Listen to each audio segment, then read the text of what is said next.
Hello everyone, and welcome to Earth Archives. I really don't understand. Every day I feel tired, anxious, bored. Waking up feels like I'm fighting the world. I don't like my life right now. Does that mean I hate life? Don't forget to like, subscribe, and share this with anyone you think might need to see it. You know, it's not that you truly hate life. You just hate this version of your life. Right now, your life has been reduced, emptied, and forced to follow someone else's script. Viktor Frankl once said that humanity's deepest drive isn't pleasure nor power, but meaning. If you find a why to live, you can endure almost any how to live.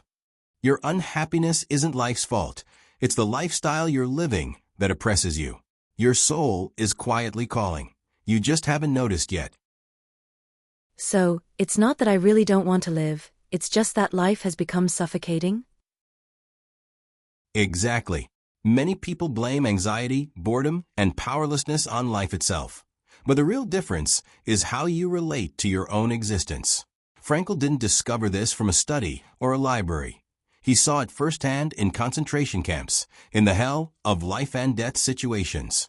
Some people broke down, while others maintained inner vitality even under extreme suffering. It wasn't luck and it wasn't physical strength. It was meaning, purpose, direction.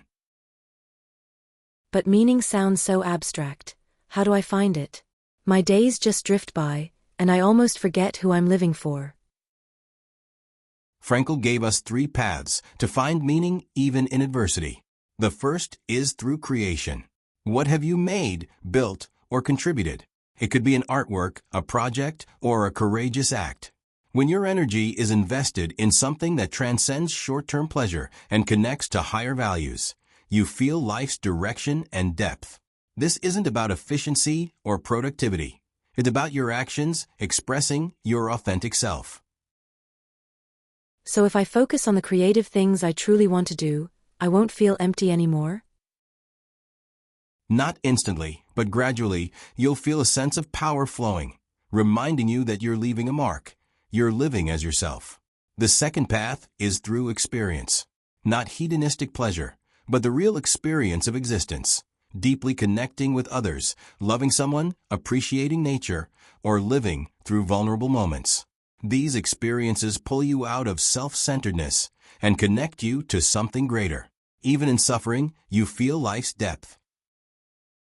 I get it. This kind of experience isn't surface-level happiness, it's a sense of truly being alive. Exactly. The third path, and the hardest for modern people, is to transform suffering through attitude. When you cannot change reality, you can still choose how to face your suffering. Frankl saw people in concentration camps deprived of everything, yet maintaining dignity.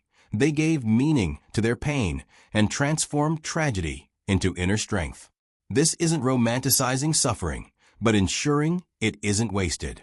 You too can face your anxiety, fatigue, and emptiness, recognize their signals and purpose, and turn them into forces that push you to live more authentically. This feels like I've been avoiding pain, chasing short-term comfort, but the real problem is, I haven't been living authentically. Exactly. Modern life gives us too many ways to escape. Social media, alcohol, distractions, endless work. They numb you, giving temporary relief, but they don't solve emptiness. Frankl tells us that emptiness is more dangerous than pain. It slowly erodes your life, leaving you to go through it without ever asking what you truly want. So, how do I start? How do I get back to living my own life? Step 1. Acknowledge the falseness of your current life. Admit that you've been following someone else's script instead of living your own. Step 2. Start listening to your inner call. Ask yourself, what do I truly want? Which part of myself am I betraying every day? Step 3. Align your actions with your purpose. You don't have to change the whole world at once. Start with small things. Create, experience, transform. You begin to rebuild your own meaning.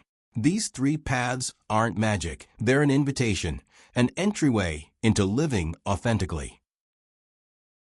But I've always felt that change is too hard. Every day I'm on autopilot, used to avoiding things. Can I really stop? Change is never easy. That's exactly why Frankl emphasizes courage. He said the one freedom no one can take from you is the freedom to choose your attitude toward suffering. You don't need to change the world instantly, and you don't need to suddenly become a perfect person. You just need, in each moment, to bravely ask yourself, what am I avoiding? Which part of myself have I been suppressing? Courage.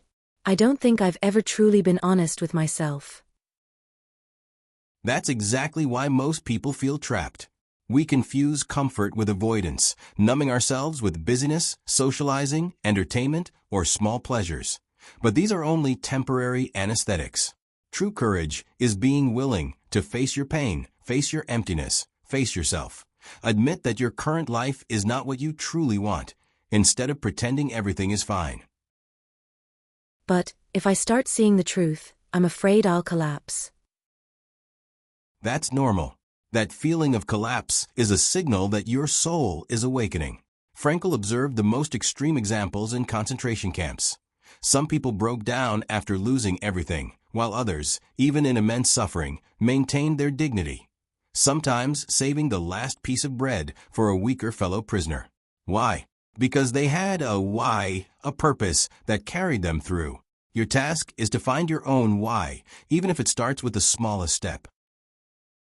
So does this why just appear on its own? No, it must be constructed. Frankl said meaning isn't innate, and you can't take it from someone else. It must be created by you. This is exactly what we discussed earlier. The three paths: creation, experience, and attitude.